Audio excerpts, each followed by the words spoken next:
संगमनेर शहरातील बसस्थानकाशेजारील नाशिक पुणे राष्ट्रीय महामार्गावर बसवण्यात आलेले वाहतूक सिग्नल गेली काही दिवसांपासून बंद पडलेत.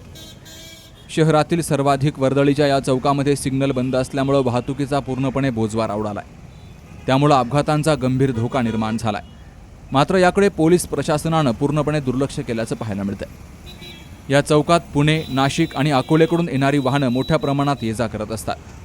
याच ठिकाणी संगमनेर बसस्थानक असल्यामुळे दिवसभर प्रवासी, रिक्षा, बस आणि खाजगी वाहनांची मोठी गर्दी असते. त्यामुळे हा चौक शहरातील सर्वाधिक संवेदनशील आणि धोकादायक मानला जातोय. सिग्नल बंद असल्यामुळे वाहन चालकांमध्ये बेशिस्तपणा वाढलाय. कोणीही वाहन थांबवायला तयार नसून प्रत्येकजण घाईत पुढे जाण्याचा प्रयत्न करतोय. परिणामी वाहतूक कोंडी, गोंधळ आणि धोकादायक परिस्थिती निर्माण झाली आहे. विशेष म्हणजे या रस्त्यावरून शाळा कॉलेजची मुलं-मुली, महिला, ज्येष्ठ नागरिक आणि सामान्य पादचारी मोठ्या प्रमाणामध्ये रस्ता ओलांडतात.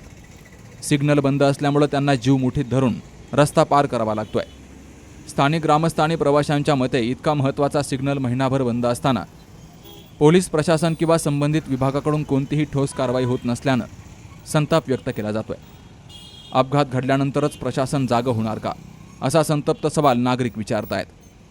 दरम्यान या चौकातील वाहतूक सुरळीत राहण्यासाठी तातडीनं सिग्नल दुरुस्त करून सुरू करावा आणि आवश्यक असल्यास वाहतूक पोलिसांची नियुक्ती करावी, अशी जोरदार मागणी ग्रामस्थ करू लागलेत.